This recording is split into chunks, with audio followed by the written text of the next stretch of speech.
The United Nations is calling for efforts to be scaled up to address a severe humanitarian crisis in the Horn of Africa, triggered by drought and soaring food and oil prices.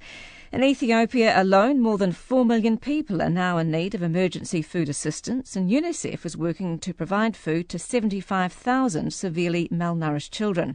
UNICEF New Zealand has just launched a food crisis appeal. We're joined now by the agency's representative in Ethiopia, Dr. Bjorn Ljungqvist. Welcome to the program. Thank you very much. Nice to be with you. Can you tell us about what this food crisis means for people every day? Yeah, it's really come as a very, very serious additional burden because we have the drought starting from the Horn of Africa area, the south of Ethiopia, and then also affecting large parts of the rest of the country as the short rains more or less totally failed. So, and in this situation, they normally resort to then doing some temporary work or trying to sell some livestock or other items to get money to buy food. But when at the same time the food prices is doubling, tripling, even multiplied 6 times for many traditional crops, it's almost impossible for them to meet their food needs for the family. And as a result, we see more and more children falling into a category of what we call severe acute malnutrition, which is really life-threatening. And that's happening over a very large part of the country right now. So the price rises affect the ordinary kind of grain that people are used to depending on? That's correct. Most of these basic crops, they have a traditional crop here called teff, and it's increased like 6-7 times. But also the other crops like maize, barley, wheat, all of them have very, very significant price increases. And the reasons behind that?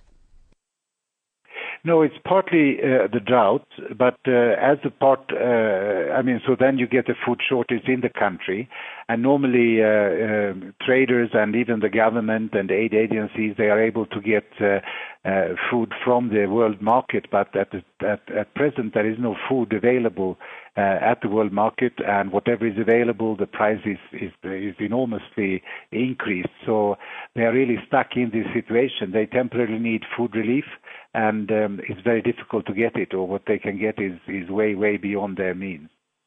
So the solution here is what, do you think? No, we have to have a combination of getting the necessary food aid in at whatever price or as aid support. So some of the big producing nations, especially the U.S., are now finally gearing up and trying to mobilize additional support in terms of food aid. The government and other agencies are trying also to buy wherever they can find some small surpluses, like in South Africa and so on, but it's very difficult.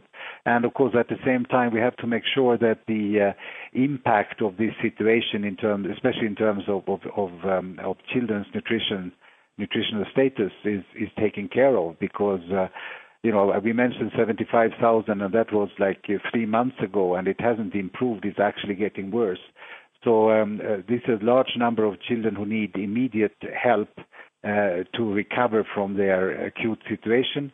Otherwise, they will succumb. So we have to do both trying to address the problems with acute problems for children, at the same time prevent more children and others from starving.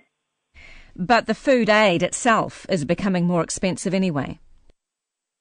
That's correct, and I think that's a very, very well recognized phenomenon across the world, that because of increased demand globally, there is no food surplus anymore at the international market. So this is creating all kinds of problems. Is there any way to change agriculture in Ethiopia significantly so that it can deal more with drought and produce more crops? Oh, definitely. I think the potential in Ethiopia, as well as many other countries in Africa, is quite great. And that has increasingly been pointed out. But it hasn't been properly developed in the past, partly because you had that surplus internationally. And that surplus tended to be dumped in Africa, and therefore there was no real incentive to develop the agriculture here. Now it's very clear that they have to catch up and improve their agriculture production very rapidly, but it's not done overnight. It requires investments in soil and fertilizer and technology and education of people and so on. So those efforts needs to be accelerated, and hopefully in a few years' time, increasingly Africa will be able to take care fully of their food needs, because the potential is definitely there. You're optimistic that it can be done? Oh yeah, definitely. I mean, if you take Ethiopia, it's a contradiction in itself, because they have more rainfall than any other country in Africa, and they have great water resources. But because it hasn't been, as an urgency before, those potentials have not been properly developed. And I think this is an alarm now for everybody who is dealing with development, especially the government itself, to accelerate these efforts to make sure that indeed Ethiopia can become self-sufficient in food as soon as possible. But it needs a lot of international help. Yeah, it needs, and many factors should come together. To develop an agriculture potential, you need everything from, soil improvement, market improvements, education of people, access to technology, and so on. So it's a combination of both internal initiatives as well as external.